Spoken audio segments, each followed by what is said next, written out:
गणपति बप्पा मोरया पुढच्या वर्षी लवकर या। गणपति जी आज 10 दिन विराजमान होने के बाद हमसे विदा होते हुए आज जा रहे हैं। हम उनको दिल से प्रणाम करते हैं और चाहते हैं कि पूरे देश में जितनी बाधाएं हैं दूर हों, लोग सुखी रहें, शांति से रहें, एकजुट रहें। नमस्कार, वंदे मातरम। मैं हूं श्यामगिरी। आप देख रहे हैं हमारा चैनल मुद्दा भारत का। मुद्दा भारत का यानी मुद्दा आपका। फ्रेंड्स, एक साल में आप लोगों ने बहुत प्यार दिया, बहुत हमको पसंद किए, थत्ते जी को पसंद किए। हमारे जितने गौ विस्फोट है आपने गौर से सुना। एक साल में इतने प्यार मिले हमको, तो हम कुछ कह नहीं सकते। आज हमारा सब्सक्राइबर 50,000 करीब पहुंचने वाला है। उम्मीद करूंगा कि आने वाले दिन में जो है ये सब्सक्राइबर 1 लाख के ऊपर देखने को मिल सकते हैं और हम इसी उम्मीद से आगे बढ़ रहे हैं। आज का हमारा वीडियो है मोहित कंबोज और अजीत पवार की तू मैं। इसलिए तू मैं इसलिए बोल रहा हूँ कि दोनों के बीच में कुछ तो संवाद चल रहा है। मोहित कंबोज ने कहा कि सरकार बनाने के लिए 45 नहीं 145 विधायकों की जरूरत पड़ती है। अब 45 विधायक लेके सीएम बनने की सपना अगर देख रहे हैं तो ये ठीक नहीं है। क्या इशारा था, इसी पर हम चर्चा करेंगे हमारे सहयोगी अनिल थत्ते जी से और जानेंगे कि कहीं सत्ता में जो 3 पार्टियां हैं कुछ अंदर क्या चल रहा है। गौ पर स्फोट कुछ करेंगे जरूर। हाँ। ये उम्मीद करूंगा। सर, क्या कहेंगे आप इस विवाद के ऊपर? सर, पहले तो मोहित कंबोज जी, ये क्या व्यक्ति है उसको समझ लेना चाहिए जी। तो मोहित कंबोज का मेरा पहला इंटरेक्शन जो हुआ जब मैं बम्बई में घूम रहा था जी, तो कम से कम 100-150 जगह मुझे होर्डिंग दिखाई दे, बड़े बड़े, जो एक एक होर्डिंग का 10 लाख, 5 लाख, 20 लाख, 25 लाख होता है। ऐसे होर्डिंग कम से कम 5-10 करोड़ के होर्डिंग लगे हुए थे और सब में लिखा था कि मैं आगे चल के मोहित कंबोज नहीं, मोहित भारतीय, मेरा सरनेम जो है वो अभी भारतीय होगा और मैं मोहित कंबोज नाम से नहीं जाना जाऊंगा। भारतीय सरनेम बनाने की जरूरत क्या है? सभी लोग भारतीय तो हैं ही ना सर। नहीं सर, उसने बोला था कि मैं एक ऐसा पार्टी का सदस्य हूं कि जो पूरे मानवता में विश्वास रखता है, भारतीयत्व में विश्वास रखता है, राष्ट्रीयत्व में विश्वास रखता है और कंबोज नाम से लोग मेरे को एक अलग पहचान देते हैं। सर, सरनाम से पहचान तो होती है ना सर। गिरी होता है, थत्ते होता है, तो उसकी जाति से लेके, प्रदेश से लेके सब कुछ आ जाता है। तो उसने बोला मैं अखिल भारतीय स्तर पे काम करता भी हूँ, करना भी चाहता हूँ, होने वाला भी है, तो मैं इसके चल के आगे। और उसके लिए इतने उसने करोड़ों रुपए खाली नाम बदलने के लिए, मतलब सर गैजेट में अगर नाम बदली कर दिया तो 200-300 हो जाते। हाँ, मुझे मालूम नहीं, मगर उसने करोड़ों रुपए खर्च किए। तो मेरे ध्यान में आया, मैं बोला ये कौन होगा कि जो इतने करोड़ खर्चा करके अपना नाम बदली कर रहा है, वो भी भारतीय कर रहा है। तो मैं बहुत प्रभावित रहा और अभिजीत राणे करके मेरे मित्र थे, पत्रकार, मीडिया हाउस चलाते हैं, उनको बोला ये कौन है? तो बोले ये ऐसे एक शख्स है कि जिनकी अपनी खुद की बहुत सारी पुण्याई हैं। वो बीजेपी में कल के खासदार हो सकते हैं, राज्यसभा सदस्य हो सकते हैं, बीजेपी विधायक तो नहीं है। विधायक है ना सर? नहीं, मोहित कंबोज आमदार नहीं है। नहीं, 100% नहीं, आमदार नहीं है। होंगे मेरे ख्याल से, है शांतापुर से। 100% नहीं है, मुझे मालूम है, आमदार नहीं है, वो नेता है। और बीच में मेरी नीतीश राणे जी से गप्पा हुई थी, तो हम गप्पा मारते समय उन्होंने बोला कि भारतीय जनता पक्ष में जो संघ का एक ब्रेन बैंक है, मतलब थिंक बैंक, उन्होंने जो नाम तय किए हैं कि हिंदुत्व का, राष्ट्रीयत्व का, भारतीयत्व का चेहरा बीजेपी का महाराष्ट्र में जो होगा, उसमें बोले मेरा नाम है नीतीश राणे, दूसरा नाम है मोहित कंबोज और तीसरा नाम उन्होंने बताया था कि ये तुम्हारा अतुल भातखळकर जी। तो बोले ये 3 नाम जो है वो मुंबई में हिंदुत्व, मुंबई और महाराष्ट्र में हिंदुत्व का चेहरा बनेंगे, ऐसा उन्होंने बताया था। तो उसमें एक मोहित कंबोज था जी। सर, मोहित कंबोज एक साधन और ये सबका बहुत मायना रखता है। मेरे ख्याल से, मुझे एग्जैक्टली मालूम नहीं, पर अभिजीत राणे ने मुझे बोला कि ये 1000 करोड़ का आदमी है। सर अभी जो हनुमान चालीसा का इशू हुआ था, हाँ, उसमें उन्होंने बोला था कि 1000 भोंगा जो है मैं लोगों को दूंगा, हाँ, ताकि लोग बजावे उसको। बजावे उसको। जो मतलब वो लाउड स्पीकर का जो मामला उठा था, मस्जिद में लाउड स्पीकर बजेगा, तो राज ठाकरे ने कहा था कि हम उसके सामने हनुमान चालीसा बजाएंगे, तो उसके लिए इन्होंने 1000 लाउड स्पीकर का ऑर्डर भी दे दिया। वो लाख भी दे सकते हैं, ऑर्डर भी दे सकते हैं, बहुत धनी आदमी है। और दूसरी बात यह है कि वो नौबत आई नहीं उनके ऊपर, क्योंकि बाद में मामला थोड़ा ठंडा ही पड़ गया, तो वो भोंगा बांटने की जरूरत उनको पड़ी नहीं, मगर जरूरत पड़ी तो वो आएंगे। अभी ऐसा है कि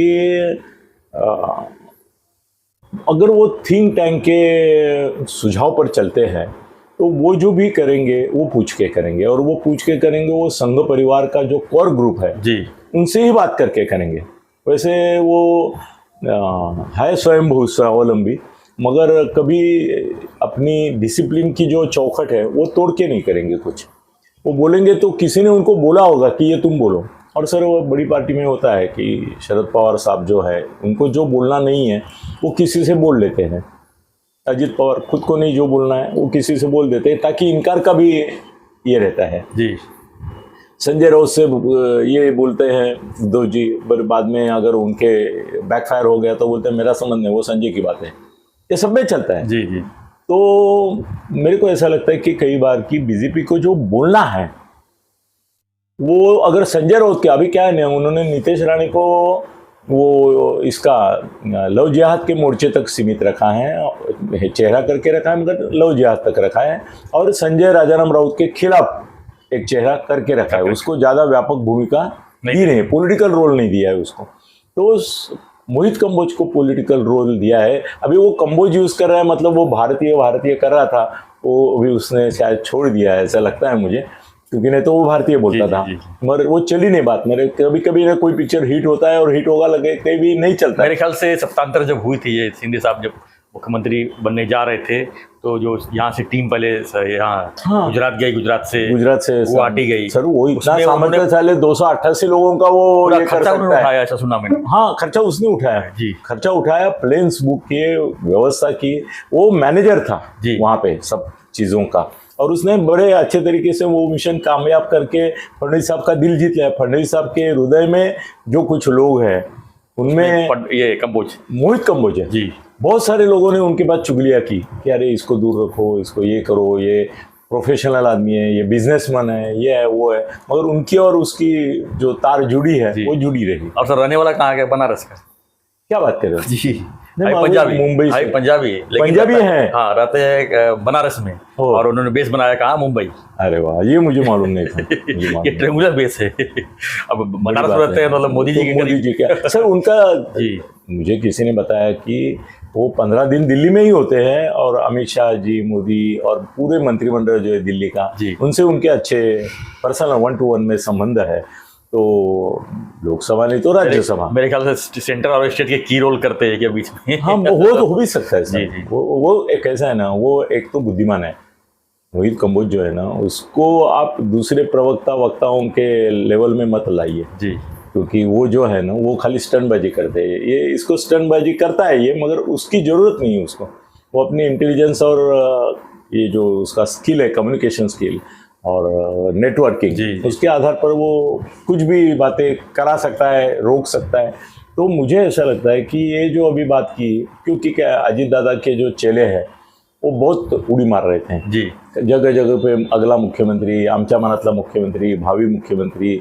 और अजीत दादा ने ऐसा क्या है ना, कुत्ते को छोड़ते हैं छू, फिर जाता है बोलता है मोती परत है, मोती परत है, मगर मोती को मालूम रहता है कि मोती परत ये इतना जोर से नहीं बोला है, मोती कम बैक बोला तो मोती वापिस आता है, नहीं तो वो भूखता रहता है। और उसने उसको बोला मोती, इतना बोला तो वो काटता भी है, तो उसको समझ में आता है, उसकी उनकी आपस में भाषा रहती है। तो सर ये राजकीय नेता, प्रवक्ता वगैरह जो रहते हैं ना, उनको भी उतने बॉस जो रहते हैं ना, वो भी बोलते हैं कि ये अभी अजीत दादा के जो चेले हैं वो बहुत बेडुकुड़ी मार रहे हैं जगह जगह पे, तो इनको एक कोई सर्प दिखाना चाहिए। सांप बेडुक को खाता है ना, तो इनको एक ऐसा सर्प दिखाना चाहिए आगे कंट्रोल हो, कि वो बेडुक को अजित दादा बोले तुमच्यामुळे माझी तिकडे वाट लागती है, त्याला गप्पा काय भावी मुख्यमंत्री व्हायचं तेव्हा होईन मी, नाही तर नाही होणार, ते तुमच्या बोर्डामुळे मी होतो का?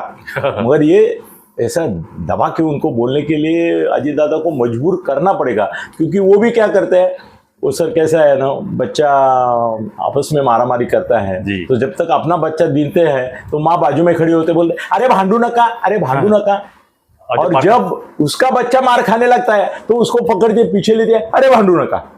मतलब जब तक वो सामने वाला मार खा रहा है तब तक वो बोलते हैं भांडू नका, पर उसको पकड़ के पीछे नहीं लेती।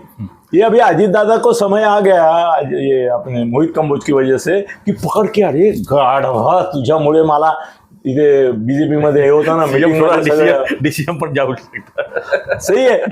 तो बोले मेरे खिलाफ अभी तुम फडणवीस को भड़का रहे हो, शिंदे को भड़का रहे हो, और तुम्हारा क्या हुआ?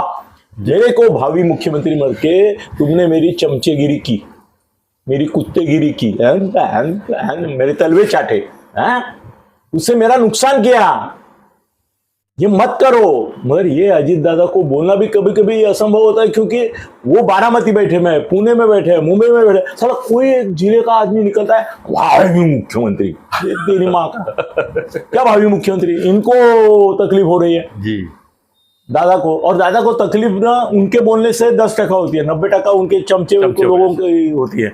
वो जब भावी मुख्यमंत्री लेते हैं ना सर, कभी कभी तो मुझे लगता है कि मैं अगर सामने वाले का ये होता ना प्रचार करने वाला, ऐसी सुपारी मैं भी लेता हूं सर, उसकी इतनी स्तुति करने का क्यों मुसीबत में आ जाए।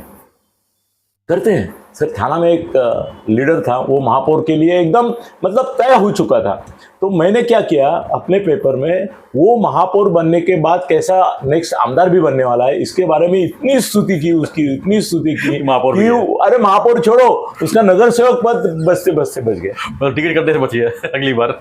और वो मुझे आके बोला कि सर आप मेरी इतनी स्तुति मत करो, बॉस है वो नाराज हो रहे हैं, वो बोलते ये मेरे ऊपर चढ़ने की बात कर रहा है। तो सर कभी कभी ऐसा होता है सर। एक आदमी था, अभी वो किस्सा मैं जात का नाम लेके नहीं सुनूंगा, वो ना क्या करता था कि वो अपने सरनेम का फायदा लेके वो एक विशिष्ट जाति का है ऐसा दिखाता था, और वोटरों को दिशा भूल करके उनके वोट जीतने की कोशिश करता था। चलो बता ही देता हूँ नाम, क्योंकि उसमें मजा आएगा, क्योंकि उसमें मेरी गाड़ी टूटी थी, सर फूटा था, बहुत कुछ हुआ था। तो वो मामला वैसे थोड़े लोगों को मालूम भी है। सर विले पार्ले में तुम्हारे रमेश प्रभु खड़े थे जी। तो उनका सरनेम था प्रभु, तो वो थे मराठा, मगर वो क्या है ना, प्रभु बोले तो वो हमारे ब्राह्मण, सारस्वत, सीकेपी कई इसमें होता है वो जी, चांद्रसेन का ऐसा प्रभु वगैरह। तो वो क्या करता था, उसका पर्सनैलिटी भी थोड़ा मिडिल क्लास था, तो लोगों को ऐसा दिखा था कि मैं वो प्रभु हूँ जो तुम ब्राह्मण वगैरह उन कम्युनिटी का। तो उनके खिलाफ थे प्रभाकर कुंटे खड़े थे, और शंकरराव चौहान मुख्यमंत्री थे। शंकरराव चौहान, मैं उनका मीडिया का बहुत कुछ देखता था। तो बाला साहब ठाकरे वो रमेश प्रभु के मतलब ये थे, उन्होंने प्रचार किया। तो शंकरराव चौहान मुझे बोले कि ये प्रभु जो है वो लोगों को ऐसा दिशा भूल कर रहा है कि मैं तुम्हारी कास्ट का हूँ, वो अपनी असली कास्ट बता नहीं रहा है, क्योंकि यहाँ पे मराठा नहीं है, यहाँ पे ये प्रभु और ये जो चलेगा नाम ऐसे लोग हैं। तो इसको क्या कर सकते हैं, निंदा करेंगे तो चुनाव आयोग ऑब्जेक्शन लेगा कि आपने उसके जाति का उल्लेख किया, तो नहीं कर सकते। वो क्या कर सकते हैं? मैं बोला इसके ऊपर सादा उपाय है। बोले क्या है?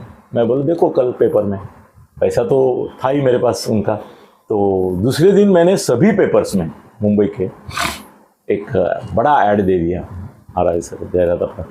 तो वो ऐड ऐसा था की छत्रपती शिवाजी महाराजांच्या परंपरेतील अस्सल मर्द मराठा रमेश प्रभू, ज्यांचा आम्हा मराठा समाजाला अभिमान वाटतो आणि आम्हा मराठ्यांची ही शान आहे, मान आहे, अभिमान आहे, त्या आमच्या अस्सल मर्द मराठ्याला आम्हा तमाम मराठा बांधवांच्या वतीने हार्दिक शुभेच्छा। नीचे एक पाटिल बिटिल का नाम डाल दिया।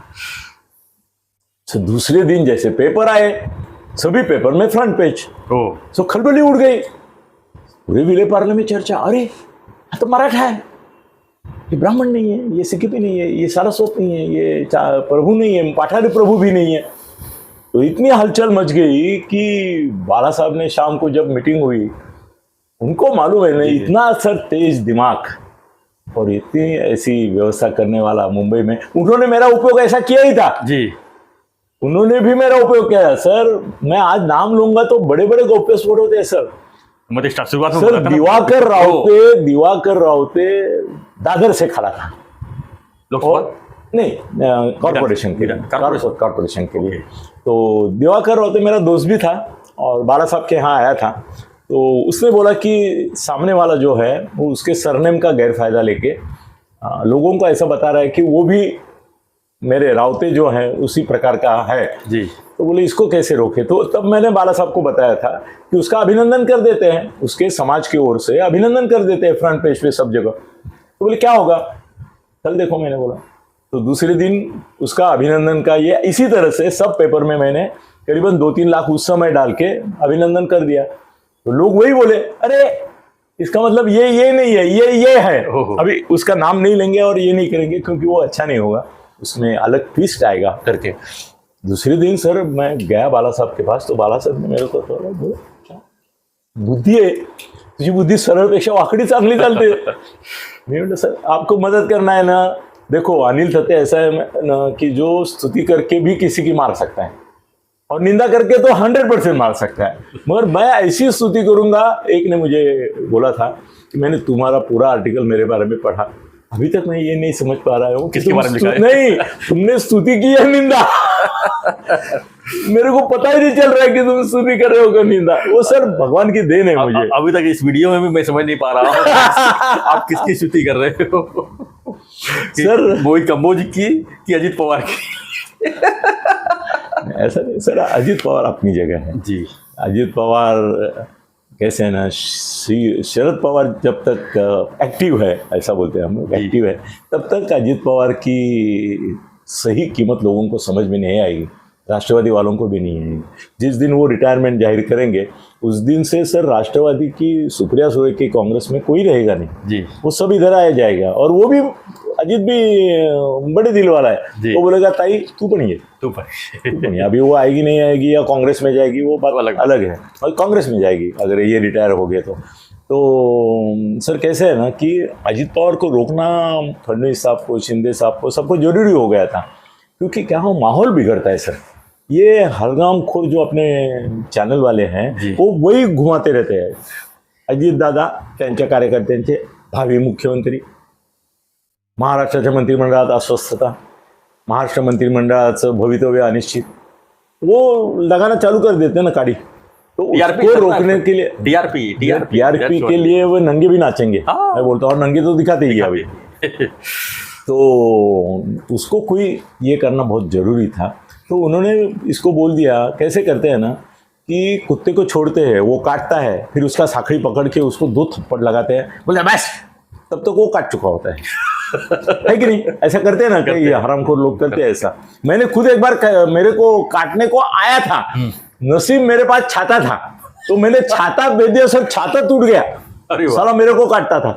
तो फिर मैंने उसको बोला, गाली दी उसको, मैं बोला इसको तुम पीछे नहीं लेते हो, तुमने जानबूझकर छोड़ा है, तो मैं खुद तेरे को काटूंगा। तो फिर वो सर क्या किया, उन्होंने मोहित कंबोज को बोल दिया कि भाई जाओ काट लो। और जैसे उसने काटा, 2 घंटा उसकी चर्चा हुई, टीवी पे सब आ गया, बोले अभी काम साध्य हो गया, अजीत दादा को सबक मिल गया, आ जाओ। और ट्वीट विड्रॉ करने को क्या लगता है, 1 सेकंड में ट्वीट विड्रॉ हो जाता है, विड्रॉ कर दिया, काम होने के बाद वो वापिस जाता है, ऐसा है। तो उनका रोल वही था, उतना ही रोल था, एक 10 मिनट 15 मिनट आधा घंटे का रोल था। उनको खाली इशारा देना कि भाई 45 और 1 से 45 में फर्क होता है, आप 45 लेके 145 का मुख्यमंत्री पद के सपने मत देखो, उतना दे दिया। अभी अजीत दादा को मुसीबत हो गई ना, उनको बोलना पड़ा कि भाई ये ऐसे है। और उनके कार्यकर्ता जो है, उनको अगर थोड़ी अक्ल है ना, तो इसके आगे चल के वो भावी मुख्यमंत्री किसी के बारे में कोई नहीं लिखेगा। जैसे ही भावी मुख्यमंत्री लिखा, सर मनातला मुख्यमंत्री बोला, बेचारी पंकजा फंस गई। विनोद तावडे बोला मैं मुख्यमंत्री हो सकतो, वो फंस गया। खड़से बोले, वो फंस गए।